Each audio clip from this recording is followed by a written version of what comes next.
Welcome back, guys. We're still on a Corris theme this week with the 009 two-plank wagon by Rodney Stenning.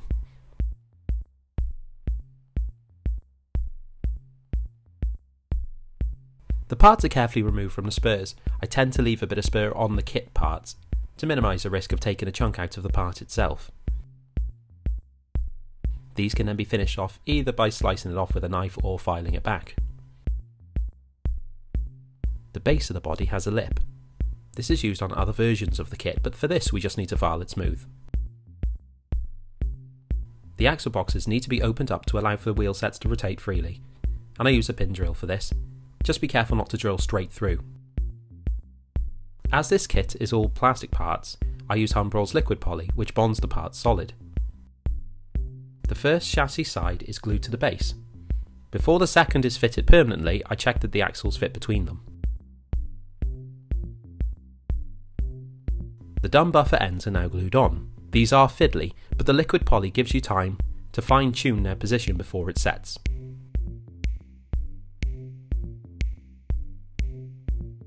The brake brackets are now glued into place. These sit offset, so pay attention that the wagon frame is pointing the correct way. Now the brake lever can go on. The body can now go together. I use a square to make sure the sides and ends are at 90 degrees. Another advantage of the liquid poly is that it melts the joints and seals it up, which means no need for filling. The wagon door is the last part to go on. This sits inside of the ends with the joins visible. I now check the body matches up nicely with the base. As the base sits around the raised floor, some minor filing might be in order just for it to slot on. I don't glue the body on just yet. The trusty cotton buds are now glued on ready for painting. And the parts get a quick blast of primer. This gives the paint something to grab onto. The reason I kept the two parts separate is that these wagons had a steel floor. Painting this inside the body would be fiddly, so it's much easier to mask the floor off and paint it once the wood is done. Again, you should wear gloves here. I paint the wood in miniature paints 82 Earth Brown. This is a nice faded brown and it acts like a great base for weathering. To begin the warm look, I dry brush the wooden parts with Deco Art Light Antique White. This is a nice warm off-white colour and complements the Earth Brown. Dry brushing is a painting technique where you pick up the paint with a paintbrush, but wipe most of it off onto a paper towel, then brush onto the model.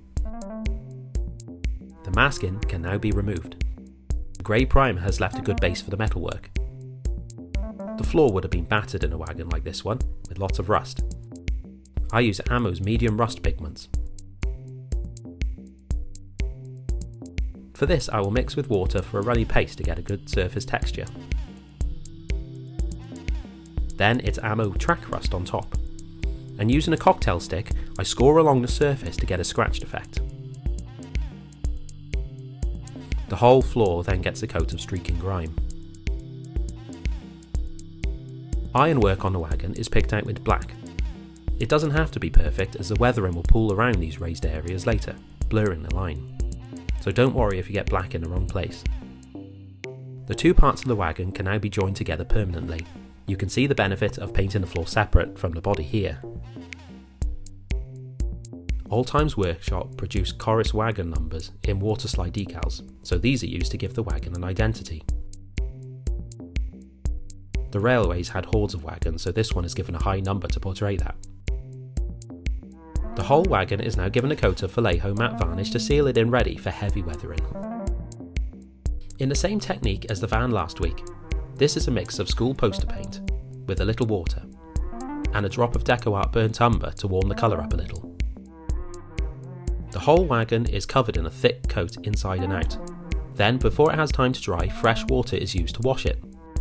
I brush over each panel, not being too tidy, as the plan is for the water to do most of the work here. And here it is now the water's dried off. The dry brushing below the black really helps the wooden look on these panels.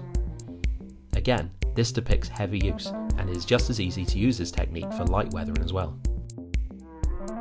I pick out the raised ironwork in the antique white, almost in a dry brushing method. The wheel sets are popped in, and the final part of the brake system can now be added, once it's sprayed with Army Painter black primer. I leave this until after the wheels are in place, as the clearance is extremely tight. The rust pigments are now brushed onto the brakes and the metal parts of the body. I also add Europe Earth pigment into the interior corners, which helps portray the wagon being used for a good while. And that's the wagon complete. However, empty wagons only really run one way on a railway, and the other with a load, so let's get that sorted. My idea of the wagon loads is that they are removable. This way I can have multiple loads. The one I'm making today will be fresh ballast. To make the base of the loads I use blue foam. This is cut into a block that just about fits the wagon. I then cut the top down into a rough ballast load shape. I then give it a base coat of black, just to hide any blue in case some of the ballast comes off.